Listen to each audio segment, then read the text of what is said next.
अच्छी होता है। हम किसी व्यक्ति से समकक्ष प्रेम करेंगे, यहाँ चरण में प्रेम करने की बात है तो ये कहेंगे कि नहीं, भगवान तो पूज्य हैं तो भगवान के राम के चरण से प्रेम करना चाहिए। अब सवाल होता है कि राम का चरण कहाँ है? त्रेता में आए थे भगवान राम, उनको भी राम कहते थे, आज हैं वो क्या? अब किनके चरण में प्रेम करेंगे? एक राम घट घट में बोले, एक राम दशरथ घर डोले, एक राम है सकल पसारा, एक राम है सबसे न्यारा। क्या चार राम है? नहीं, रमंती राम, जो कण कण में रम रहे हैं वो हैं राम। तो कण कण में रमने वाले तो निराकार हैं, उनको चरण या हाथ या माथा कहां से होगा? जो निराकार है, आकारे नहीं है, तो उनको चरण कहां से होगा? हम लोग के समाज में कहते हैं कि रोटी के मूड़ी कत्ते छे नहीं, तो समझने वाले कह देते हैं जहां तोड़ते हैं वही रोटी के मूड़ी। राम के चरण पर मैं जा रहा हूं। चरण क्या है? चौपाई में भी चार चरण है, चार जगह रुकते हैं चौपाई में, इसलिए उसका नाम है चौपाई। राम का चरण क्या है कि उसमें प्रेम करेंगे? तो राम का चरण भक्त जब साधन करते हैं, यानी मानस जप, मानस ध्यान, दृष्टि साधन करेंगे, अपने दृष्टि को अपने अंदर में सुषमणा में बिंदु पर टिका लेंगे, वही बिंदु राम का चरण है। बिंदु से ही सृष्टि हुई है। लिखा गया है शास्त्र में, बीजाक्षरं परं बिंदुम नादम तस्योपरि स्थितम सशब्दम चाक्षरे निशब्दम परमं पदम। अक्षर का बीज बिंदु होता है, सृष्टि का बीज भी बिंदु है, उस राम का चरण बिंदु है। और जब बिंदु पर आपकी दृष्टि टिकने लग जाएगी तो स्वतः आपको समझ में आ जाएगा कि प्रेम क्या होता है और कैसे प्रेम होता है, ये समझ में आ जाएगा। यही राम के चरण में प्रेम करने की बात है। और भक्ति की जो बात है, भक्ति का अर्थ होता है सेवा। तो उस परमात्मा की सेवा हम कैसे करेंगे?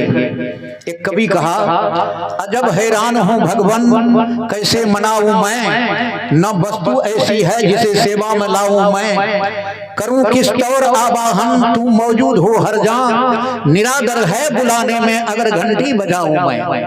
लगाऊं भोग किया तुझको या भी अपमान करना है, जो सब जग को खिलाता उसको कैसे खिलाऊं मैं।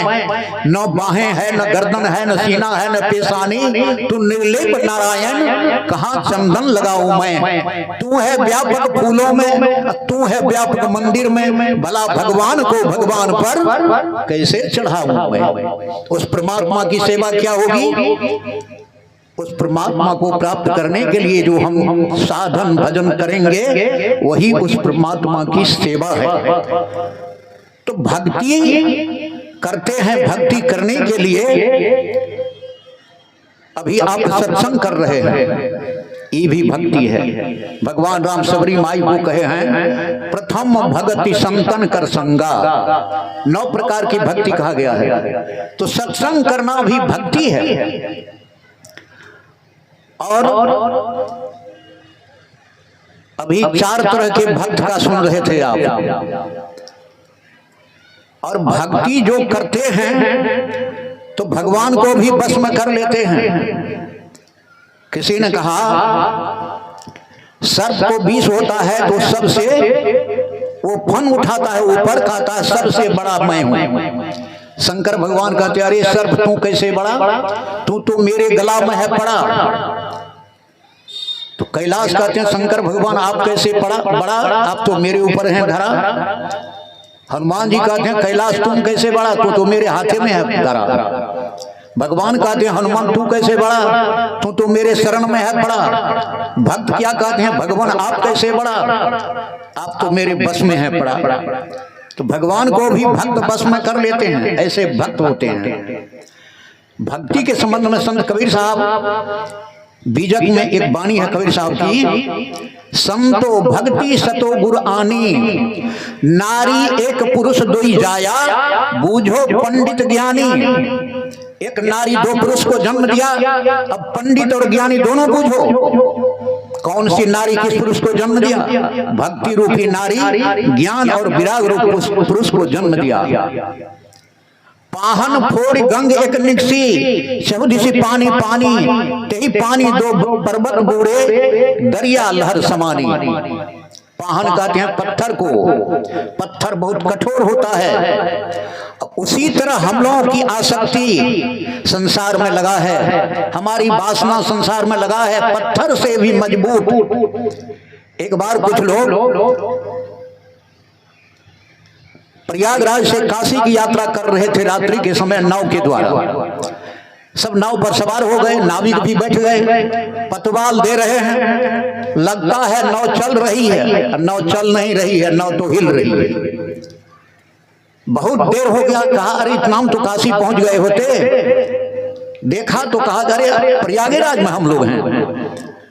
तब नाविक कहते हैं लंगर उठाया नहीं, यानी कांकोर में रस्सी लगा करके बांधते हैं नाव में, तो वो तो बांधा है रस्सी, लंगर में नाव कैसे चलेगी। इसी तरह हम लोगों की सूरत अंदर कैसे चलेगी, जब वासना लगा रहेगा संसार में, कभी नहीं चलेगी। 14 से पानी पानी आपके अंदर प्रकाश ही प्रकाश हो जाएगा, और ये सही कि वो सही संशय रूपी पर्वत बुड़ जाएगा। उड़ी मक्खी तरवर पर बैठे बोले एक बानी, मक्खी उड़ करके तरवर पर बैठ गई। तरवर कहते हैं वृक्ष को, सूरत रूपी मक्खी ब्रह्मांड में चढ़ाव कर दी, यानी ऊपर चली गई। तो उड़ी मक्खी तरवर पर बैठे बोले एक के बानी, अब उनके लिए कोई संसार नहीं, एक ही परमात्मा। एक पक्षी को आप लोग सुनते होंगे, पक्षी बोलती हैं एके तुम, वही बोले एक के बानी। अब मक्खी को माखा नहीं, यानी मक्खी को पुरुष नहीं है। कौन सा पुरुष? काम क्रोध लोभ मोह मान मात्सर्य रूपी पुरुष, अब उसको नहीं है। गर्भ रहा बिन पानी, वे नारी सकल जग खाए, ताते रहूं अकेला, कहे कबीर अब की जो बूझे, सोई गुरु हम चेला। तो यही भक्ति रूपी नारी है। तुलसीदास जी नीति बताते हैं रामचरितमानस में, मोह न नारी नारी के रूपा, पन्नगारी यह नीति अनुपा। भक्ति रूपी नारी, हम नारी बन जाएंगे तो माया हमको मोहित नहीं कर सकेगी। इसलिए भक्त को नारी बनना चाहिए। एक प्रसंग में राधे श्याम रामायण का रख रहा हूं, नारी की शक्ति पर। भगवान राम जब वनवास जा रहे थे तो लक्ष्मण जी भी जाने के लिए तैयार हो गए। तो भगवान राम कहते हैं मां से आज्ञा ले लो। तो लक्ष्मण जी जाते हैं सुमित्रा के पास। सुमित्रा कहती हैं लक्ष्मण जी से, किंचित पीछे हटे लाल तो क्षत्रिय धर्म मिटा दोगे, कर्तव्य मार्ग से डिगे अगर तो माँ का दूध लजा दोगे। रखो प्रसन्न उनको जो मुद मंगल के दाता हैं, अब पिता तुम्हारा रामचंद्र, अब सिया तुम्हारी माता है। इतना कह सुमित्रा लक्ष्मण के सिर फेरे हाथ, हो प्रसन्न लक्ष्मण तभी चले नवाकर माथ। अब लक्ष्मण जी प्रणाम करके चल देते हैं। कभी वहां लिखते हैं, एक वह माँ है जो अपने को राज दिलाती है, सौतेले लड़के को लड़कर घर से वन भिजवाती है, यानी कैकेयी। ईश्वर यह भी तो एक माँ है, इस माँ की भी तो छाती है, सौतेले की सेवा में अपने को भेंट चढ़ाती है, यानी सुमित्रा। कुछ देर वहां ठहरे लक्ष्मण, थी लाज भरी उर्मिला जहां, या यूं कहिए घन घोरों में शरद चांद खिला जहां। सीकों की सुधर चटाई पर वह गृह लक्ष्मी थी पड़ी हुई, पति को जब आते देखा तो गंभीर भाव से खड़ी हुई। उर्मिला खड़ी हो गई, पहले गई चरणों पर गिर, फिर नैनों तक नैन, देख अवस्था प्रिया की बोले लक्ष्मण बहन। अब लक्ष्मण उर्मिला से कहते हैं, उर्मिला उर्मिला विदा करो, दिन है उत्साह दिखाने का, माँ ने आज्ञा दे दी है, प्रण है मेरा बन जाने का। अब 14 वर्ष के लिए पति वनवास जाएंगे, पत्नी की क्या हाल होगी सब समझ सकते हैं। भीतर ही भीतर आग लगी पर प्रगट धुएं की पता नहीं, बूझ गई वहीं की वहीं, बाहर ज्वाल तक आई हवा नहीं। रोई वो इतना रोई पर पति ने नहीं बिकल देखा, पति तो क्या कवियों तक की प्रतिभा ने नहीं सगल देखा। अब उर्मिला कहती हैं लक्ष्मण जी से, प्राणेश्वर प्रस्थान करें भाई भाभी की सेवा में, भाई का जीवन सार्थक है भाई भाभी की सेवा में। आपका जो धर्म है स्वामी उसी पर तत्पर मैं, भगवान जानता है मेरा कृत कृत्य हुई यह सुनकर मैं भी कहती हूँ यही दिन है उत्साह दिखाने का, प्राणेश्वर यही अवसर है रघुकुल में सुजस कमाने का। क्या लक्ष्मण से उर्मिला पीछे हैं? अब वहां कवि लिखते हैं, माता हो जहां सुमित्रा सी, पत्नी उर्मिला सी जहां, उस घर की शोभा क्या कहिए, धरती पर है स्वर्ग वहां। अरे थोड़ा सा हूँ को शांत करो। अब वहां उर्मिला कहती है लक्ष्मण जी से, अब किस तरह का धक्का किस तरह का मार है सो सुनिए। उर्मिला क्या कर रही है लक्ष्मण जी से, खुश हुई रोती नहीं हूं, खुश हुई देख रही पोशाक सफर का पहने हो, अब बन जाने को तैयार ही हो तो यहाँ किस लिए ठहरे हो। कैसा धक्का है। लक्ष्मण जी कहते हैं बन जाने को तैयार ही हूँ, निज समय न व्यर्थ बिताता हूँ, तूने पूछा क्यों ठहरे हो, इसका कारण बतलाता हूँ। यदि 14 वर्षों का बिछुड़न तुमको खल सकती हो तो यह कहने मैं आया हूँ तुम मेरे संग चल सकती हो। लक्ष्मण के लक्षणों से लक्ष्य विलक्षण तार, वह गृह लक्ष्मी सिंहनी सी बोली तुरंत धार। धार के उर्मिला कहती है किसका उसके संग जो सेवा करने जाए, सेवक का कब धर्म है पत्नी को संग ले जाए। आप तो स्वयं सेवक बन करके जा रहे हैं, पत्नी को कैसे ले जाइएगा।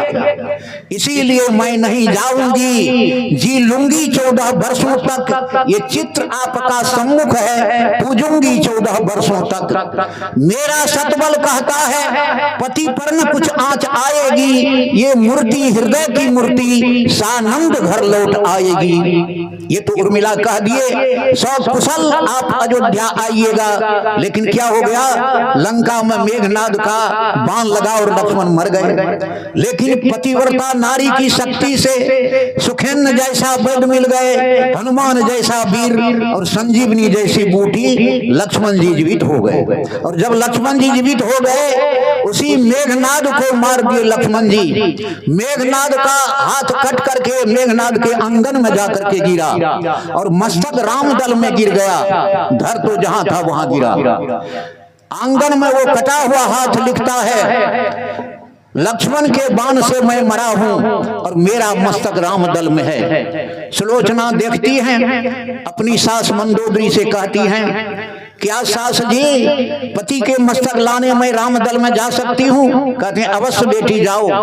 सुलोचना जाती हैं भगवान राम के दल में, भगवान राम से प्रार्थना करती हैं हे दया के सागर प्रभु, आपके ही दल में मेरे पति का मस्तक है, वही लेने ये भिखारी आई है। मेरे पति का कटा हुआ हाथ आंगन में लिखा है। सुग्रीव कहते हैं राक्षसी माया का वार पार नहीं, कटा हुआ हाथ कहीं लिखता है। अगर कटा हुआ हाथ लिखा है तो कटा हुआ मस्तक हंस देगा तो मानेंगे कि कटा हुआ हाथ लिखा है। अब तो सती नारी की परीक्षा है। अब सुलोचना कहती है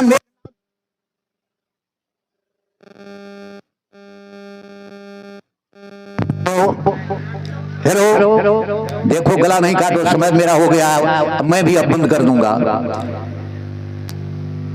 तो अब सुलोचना कहती है मेघनाद से हंस दो ये मेरे सर के ताज, हंसती है धरती, हंसता है अंबर, हंसता है ये नर, इसको तुम चुप कर हंस दो ये मेरे सर के ताज। कटा हुआ मस्तक ताक का मार करके हंस दिया, भगवान राम का भी वहां मस्तक झुक गया। ये नारी शक्ति है।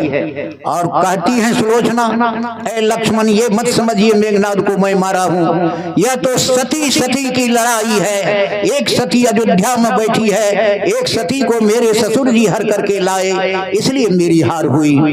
तो ये भक्ति रूपी नारी में जो मजबूत हो जाएंगे, माया के झकोरा से वो बचेंगे। इसलिए हम लोगों को ये मनुष्य जीवन मिला है भक्ति करने के लिए, सत्संग करने के लिए। इन्हीं शब्दों के साथ मैं वाणी में विराम देता हूँ।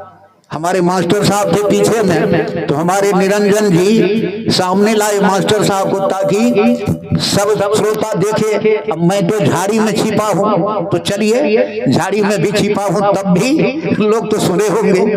तो मैं इन्हीं शब्दों के साथ सबका अभिनंदन करते हुए, सबको प्रणाम करते हुए मैं वाणी में विराम देता हूँ। श्री सद्गुरु महाराज की जय। श्री